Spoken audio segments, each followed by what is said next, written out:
Good morning, good afternoon, good evening, wherever you are in the world. Welcome to the Wednesday version, the Wednesday edition of Harmonize to Energize. My name is Terry Matthews. I work here at the international headquarters of Jin Shin Jyutsu in Scottsdale, Arizona. Hopefully you can hear me and see me clearly. Let me know if you can't. We had a few issues the past couple of weeks, but they tell me it's a lot better now. Certainly the signal is a lot stronger. So anyway, welcome everybody. And those of you that are brand new to Jin Shin Jyutsu is an art of harmonizing energy as it travels through the body in energy pathways, or as the acupuncturist would say, meridians. That energy is sometimes referred to as chi or ki. And essentially, it travels in pathways left and right of the spine, up and down the body, up the back, down the front. It also spins around. It also goes from the surface level to the middle to the deep. And it does this with the help of what we call safety energy locks, which are the width of the palm of your hand, which acupuncturists call points, which are much tinier for them. So today's Harmonize to Energize is all about inspiring stories from inspired people, practitioners basically of Jin Shin Jyutsu, which we hope will encourage and inspire you in your path and your learning of Jin Shin Jyutsu. And without further ado, enough from me, today's mystery presenter is... Yes! Well timed. Perfect. It's Georgia from Austin, Texas. Welcome, Georgia. Georgia Shaw. Welcome. Thank you, Terry, and thank you so much for inviting me. I really have to say I'm honored to be included in your mystery guest list. And so, and it was really hard when I started thinking about doing this. And aside from all our technical, we're going to have this, we're not going to have this. But I made me really think back a little bit, and maybe I should tell these folks a little bit about myself and my kind of how I got here. I started as a massage therapist in the mid to late 80s. First in Wisconsin working with sports, and then I moved to Texas where that became really apparent that was the road I was supposed to go down. And I had a client who really liked this work, and she's like, you need to do this for me and my family. And so I'm like, okay, let's do this. And so we went to Boulder, and we had grand plans for this trip to Boulder, to just be in the outside and hike and do things while we were there, in addition to taking the class. Well, my friend broke her ankle like a week before we were supposed to go. So I find myself in Boulder traveling around with somebody with crutches, and then it snows, and that's just a nightmare with crutches. But so my first class was in Boulder in the early to mid 90s with Philomena Dooley. And it was miraculous and incredibly overwhelming, because if anybody has stories, Philomena has the Britannica Encyclopedia Plus full of stories that she shares when she teaches. And you're just always in awe. You're just like, wow. And so taking all this in about that and watching her do things. And I remember distinctly watching her putting her hands on the 15 on the front of the body and the 2 on the back. And the woman that she was working on was very bloated. And while she's working on her, you could just see the level of the bloat in her abdomen just disappearing. And I was like, wow, that's just like visual. Hey, this really works. This is awesome. And so, of course, when you first learn something, you're learning a technique, you're learning all the information. Like, okay, we got these 26 points, and here's the numerology, and this is what this means. Here's all this stuff. And so along with all that stuff, and they continually tell us that this is an art form, right? It really is that. And I'm kind of like, well, okay, but I still am cooking using a recipe, basically. The flow's a recipe. And that's kind of how I think we all come into this and learn it until we find a place of comfort. But what I really realized was that I came away with expectation. And that's kind of a little bit more than my personal stories, is kind of, I want to talk about that a little bit, because I think whether you're new to this or you're been doing it for a while, it's one of the things that kind of trips us up a little bit. So expectation is a really strong belief that something will happen or it will be the case in the future. Like a belief that someone will or should achieve something. And interestingly enough, historically, or in a more archival way, it has to do with one's prospects of inheritance, which I thought that's kind of interesting. Like, what are we going to get? What am I going to get out of this? But an expectation has this idea of success. Like, I am going to see that happen every time I use that 15 and 2 on somebody who's bloated. I expect to see that happen. And so we expect it has a success or a failure that's attached to it when you have an expectation. And some of that, whether you feel successful or like a failure, is how much of that expectation that I held that was going to happen is actually realized. And so expectation can lead us to that state, as we talk about in Jin Shin Jyutsu, as trying to. And nobody really wants to get stuck there. But the other way to think about this work, and nearly everything you do, is to think of it with intention. And what's the difference between having an expectation of what I'm going to do with this work or being able to set an intention? And an intention is anything that's intended or an aim or a plan. In medicine, which when I went out and really looked up the meaning of intention, I thought this was really fascinating, that in medicine, it's the healing process of a wound is an intention. And I'm like, wow, that's really powerful. That really relates to what, in some sense, we're working with, and how we're moving that energy and what we're trying to do. So, in a person's designs, this was another interesting one, was a person's designs, especially they say about marriage or what having an intended, we often refer to our engaged partner as our intended. So we have, words are fascinating, not only because they have such incredible variety and meaning, but how their usage changes over the years. So I want to talk a little bit more about this thing about intention. So we set an intention towards a goal or an aim or a purpose. And here's a big piece of this, being detached from the outcome.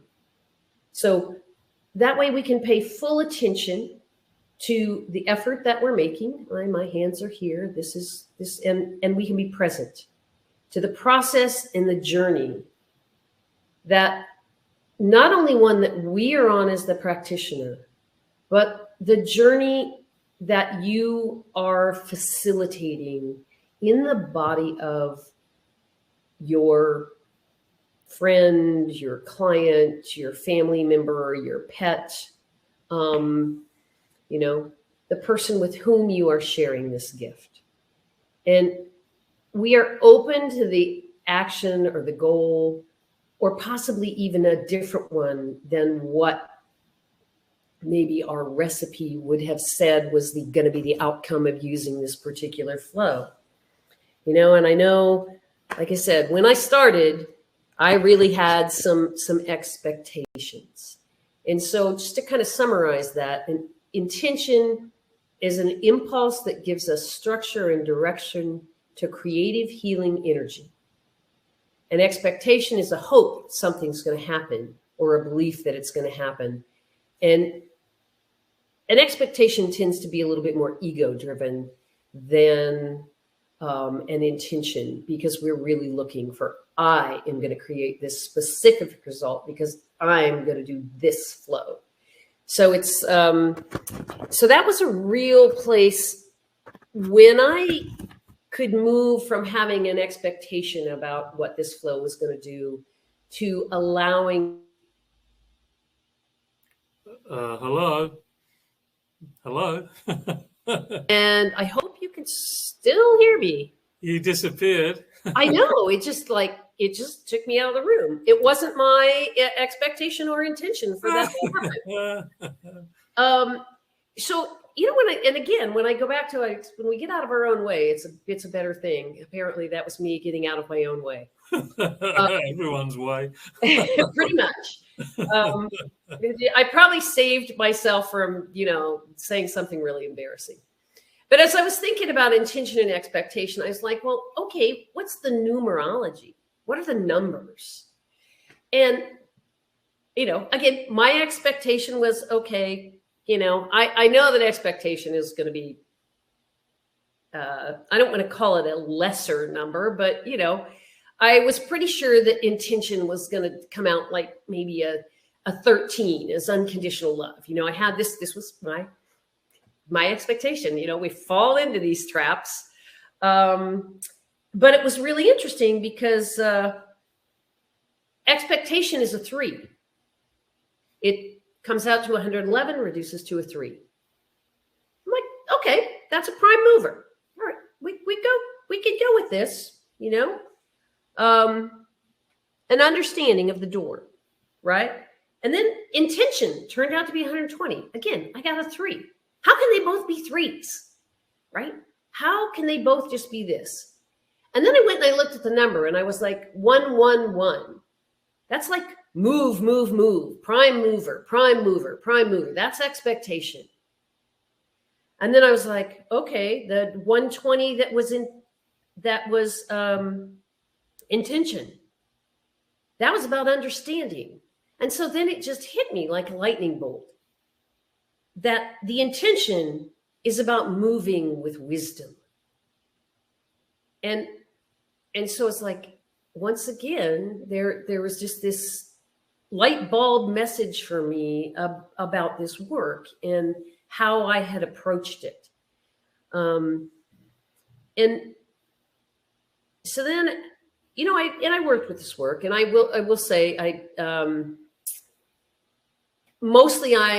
for the long time in my career, and when I started, I was very much a sports and injury therapist. So I was traveling around the world with different cycling teams and working with all kinds of different athletes. And so when you work with athletes, some of this gets used, but you don't have the kind of time if you have 6 bike racers that you got to work on every night so they can race the next day in a stage race. You don't have time to sit down and do a flow with everybody. So using quickies became a way for me to incorporate some of Jin Shin Jyutsu into my regular sports therapy work.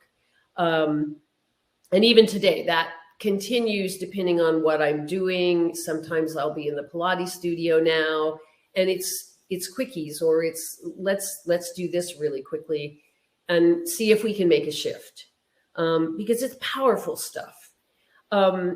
So then I go back to this thing about intention, and I did another class with Philomena in South Padre, and there was a young man there who had been an actor in a show. He was a child actor, and just something had happened.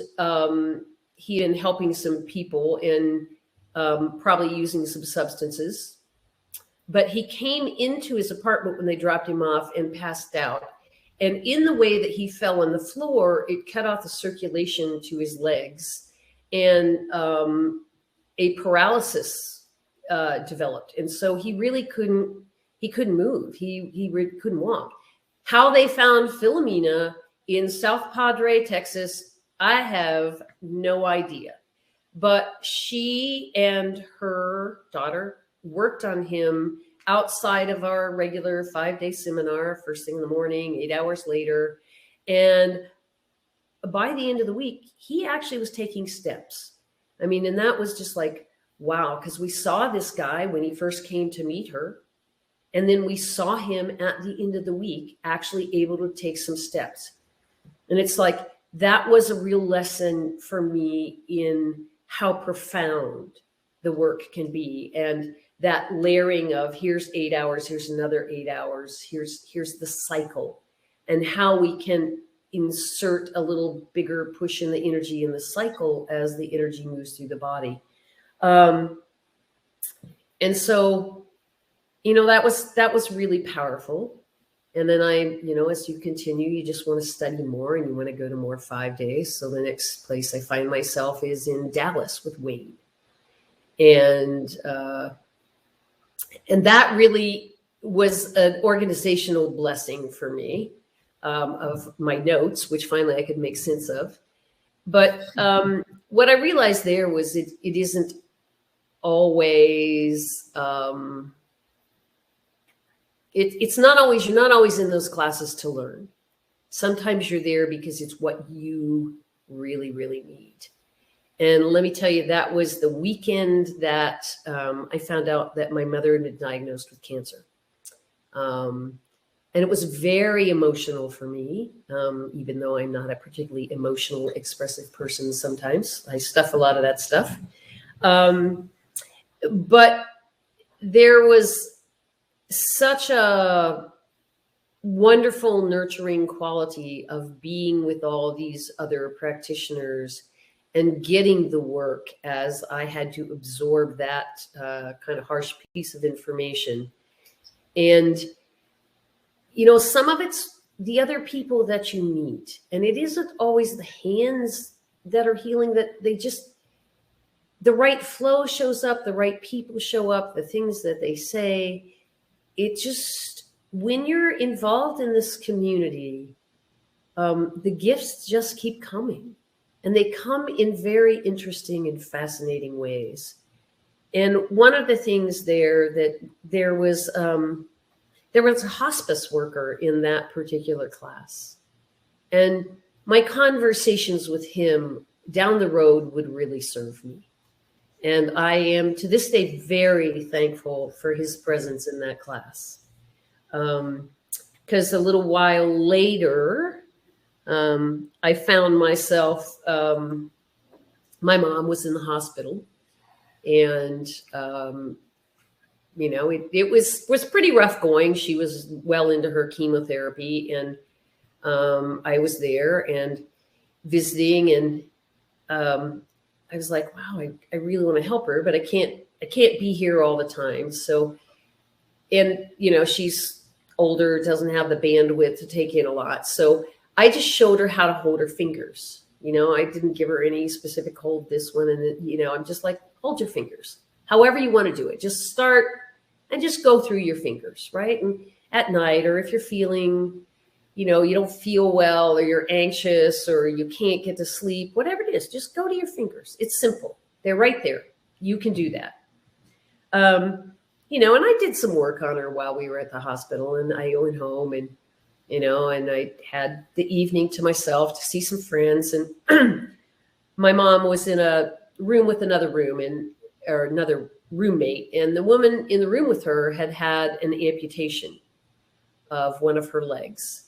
And apparently in their conversations, my mom suggested to this woman that she try holding her fingers, because the woman's like, oh God, I'm not getting any sleep and I'm just miserable. And my mom's like, well, try this crazy stuff that my daughter has me doing, right? She wouldn't remember that it was called Jin Shin Jyutsu, but crazy stuff worked for her. And so she actually walked the woman through, and they're holding their fingers. And the next day, the woman says to my mother, she says, June, why the hell didn't you tell me about that before? She says, that's the first night's sleep I've gotten since they amputated my leg, which had probably been 4 or 5 days. And so that was, again, it's like these little things just happen that just tell you how powerful the simplicity can be of this work. And then we fast forward a couple of years to being in the same hospital with my mother as we were in her last days. And I kind of had made this spiritual commitment to my mother that I would see her pass, that I would be with her. And so I spent every night sleeping in a really crappy hospital chair. But I would spend the nights reading spiritual texts to my mom and chanting with her or praying and doing different flows on her, really working her fours a lot because we knew this was her end. We were there. And then my brother would come during the day while I'd go get some much needed coffee and a little nap. And he'd read things to her like Time Life magazine and things that basically recap the history of her life. And, you know, he and I were talking and he's like, God, I feel so bad. You're doing all this really wonderful spiritual work with her and you're working on her and helping her. And I'm just reading her this kind of historical stuff. And I'm like, that's beautiful. You know, you're walking her through her history, right? You're walking her through her history and I'm walking her out the door. And so it was good, but there were nurses there. And so the nurses did a different kind of energy work. And I should add to this that that's the last place I would have expected to find a nurse doing that kind of work because it was a military hospital about 15 years ago. And so the nurses would come in and I'd teach the nurses some Jin Shin Jyutsu moves and they would do their energy work. And it was this, again, a beautiful place of sharing in someone's last days, both with them and with the other people that were there and around. And it really was my mother's passing that made me really appreciate how powerful it is when someone dies and what a gift it is to be with them and to witness that. And again, if it hadn't been for my time with Jin Shin Jyutsu, I don't think I would have been there all night, every night. I don't think I would have had the capacity emotionally to do the work that I did if it hadn't been for all of the things that led up to that with the different teachers. And then, so, you know, and I also at some point in her illness, she had a lot of congestive heart failure. And I used that opposite fingers and toes because she had such swelling in her lower extremities. And that was really, really amazing to watch the opposite fingers and toes flow, take the swelling out of her legs and really shift that. Hold on, man, I need a little sip of water here. And it seems like the other thing about this work is a lot of times by the time, and maybe this is just the nature of my practice, by the time people get to coming for Jin Shin Jyutsu or I find them on my doorstep, they're in a pretty dire need, right? They're very progressed in whatever's happening with them. One little situation like that was a chiropractor and a friend that I had worked with, and she was a horsewoman. And Sue was, I think maybe because she spent all the time in the horses and out riding around in the Texas hill country, she developed Lyme's disease. And again, early on, when we really didn't have any clue what we were doing with Lyme's, they didn't know. And Sue was really sick and her immune system was just beating her up horribly. So they put her in the hospital and gave her a bunch of IV steroids. And I went to visit her and literally it was like, you know, if you've ever had a mess with your blender, you left the lid off and the stuff splatters all over the ceiling. It was like peeling Sue off the ceiling to get her to just be able to lay down in the bed long enough for me to put my hands on her. But again, I went to, wow, I need something really powerful that just takes her back to this reset place.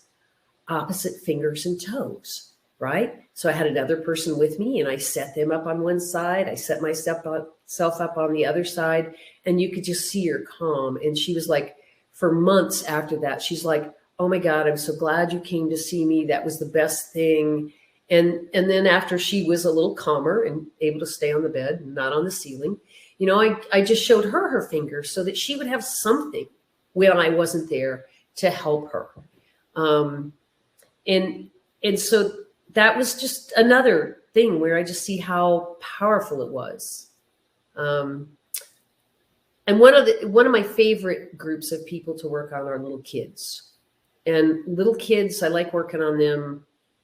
Breaks my heart to see sometimes how sick they are when they, again, show up on my doorstep. But they don't have any expectations, right? They understand that they're not well. They understand things are not wrong, but they don't yet know enough about life and consequences of life to really understand a lot or formulate a lot of expectations. So I think in that way, their little bodies are so much more receptive and open. And sometimes that provides us a bigger window to make a push, to make something happen. So this one little girl, and she was probably about 8, and she had a really bad case of leukemia. And when she lost all her hair, I don't know if many of you remember that cartoon Sylvester and Sweetie, or Tweety Bird. And Tweety Bird had this big head. Like, you know, Terry, if you shaved your head, maybe you could get that look. Yeah. But she was in love with that cartoon. So her nickname, after she lost all her hair, we just called her Tweety. And so, but when Tweety would go in for her chemotherapy, which I don't know if many of you know, they do frequently do a lumbar puncture, which is absolute misery for these kids. But she had the most horrific headaches from the lumbar punctures, and often accompanied with nausea and things like that. And so the first visit I did at their home. And then we realized, wow, this really worked for her headaches. So I started, whenever she would go to the hospital for a treatment, I would come in after the treatment and be with her and work on her. And because she's, you know, wired up to all the machines and the IVs and all this other stuff, I just always worked on her feet from the knees down. I'd start with her big toes, and I just would hold her toes, and, you know, I'd just move through there, and I'd use those little points for all that chaos, those 24s on the top of her feet, and, you know, and just 8s because I love them and they're so magical. And her headaches would subside and she would be more comfortable, and her parents would be more comfortable too, because no one wants to watch their child suffer like that. And then for my last little story was about another little kid. And I think Jack was 4 when he came to me. And I nicknamed him my little Stephen Hawking's, because he was probably one of the most intellectual, brilliant 4-year-olds I've ever met. He was reading books well beyond his peers. But his story was, when he was born, he was 100% normal in his spine. And by the age of 6 months, he had a 70% rotation in his spine. And if they had not been able to stop that rotation of his spine, it really was going to kill him. And he was also going to suffer a lot and be very disabled. He already couldn't walk well and was really twisted. And so our goal with him was not that we thought we could really change that, but our goal with Jack was, he was in line to get a very special surgery that was experimental at that point, where they would put the rods on the side of his spine, and they were set up with like little screws so they could extend them as he grew, so that they could keep his spine straighter. And so we were buying time, trying to stop any future rotation. Can we reverse any of it, to buy him time until that surgery was actually really available for him? And so we worked twice a week for months and months and months until that surgery was able to happen for him. And again, he was just a joy because he didn't have any expectations. And, sometimes he'd get a little antsy, and, we wouldn't work very long. But he always came, and he was always just a joy to work with. And he got the surgery, and it is a surgery that unfortunately Jack will have numerous times through his life as he grows. They'll have to put in new rods, but he's here.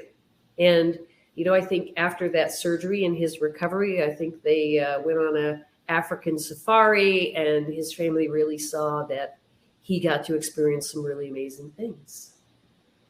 And that probably brings me to kind of the end of my sharing.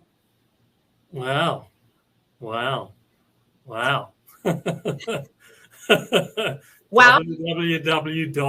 Well, thank you. Yeah. Water to you. Yeah. Thank you so much, Georgia. A lot of wisdom there, folks. Certainly, when we practice Jin Shin Jyutsu, to begin with, our mind is working away trying to fathom, as Georgia more or less said, this, that, and the other, numerology, whatever. And then when we practice a little bit more, we realize that there is some expectation, perhaps, there is some lack of intention, and then there's at some point there's a switch, I found anyway. Mm-hmm. And it's like that inner voice is guiding through, and the energy is coming through at a more intuitive level, with less, it should be, could be. So I think that was a very timely reminder for all of us, especially new people when you're coming to Jin Shin Jyutsu. Well, any new work is intimidating, right? It's and we want to be our best. We want to be good. And I hate to say we want to be right, but that's some of it. But if you want the trust of the people that you work with, right? And you want to build that bridge, then you have to trust this. You have to take this out of the room and trust this. But you have to open your ears or your heart or however you receive guidance, right? To be there so that you have your trust in the work, the powers that be, whatever your belief system is, so that you can build that bridge of trust with the person that you're sharing that energy with, right? That's, and we need to build a lot of bridges in a lot of places. Yeah. No, good where we've been, good where we're going. Yes. And, again, I really am honored to be included in your guest list. Oh, and the honor was all mine. The pleasure was all mine. So thank you. And thank you, everybody that's been listening today.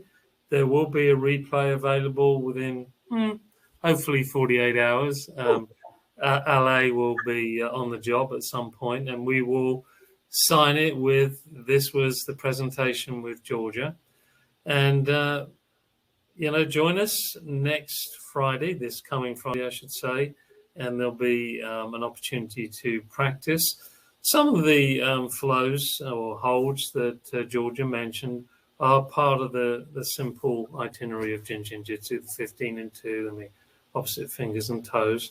So we'll get a little bit more of that practice in on Friday. In the meantime, again, wow. A lot of insight there, a lot of interesting situations where Jin Shin Jyutsu has been very helpful. And for someone like Georgia, whose profession was largely in the sports therapy, she's been able to see the value of Jin Shin Jyutsu as well. And folks, we don't need to work in isolation. We kind of unify with other modalities, right? We're a community, and I think another thing is that sometimes as a practitioner, we have to realize we don't have all the answers. Sometimes our people need other things. They need other people, and we need that too. And we have to be, I think, open and receptive to working. Again, here's that whole thing of a bridge, right? Of being a community. Because, you and I share conversations, and I learn lots of things from you, right? And they might not even be about Jin Shin Jyutsu, but we're still learning. We're still crossing that bridge. And everything that we learn about ourselves or we learn about the world, it's just another piece that informs the work. Right. It's all about growth. Yeah. All about love. Yeah. Thank you. I couldn't have put it any clearer or better myself. So again, everybody, thank you to Georgia. Thank you all for sharing. And thank you, everybody, for listening to my stories. And I hope you enjoyed my stab at numerology. Yeah, it was great. So take care, everybody. Have an enjoyable, peaceful rest of the day, whatever you're doing, wherever you are in the world, and the rest of the week. And I will see you Friday, 2:00 New York time, for the next edition of Harmonize to Energize. All right. Cheerio, everybody. Bye. Bye. Here we go.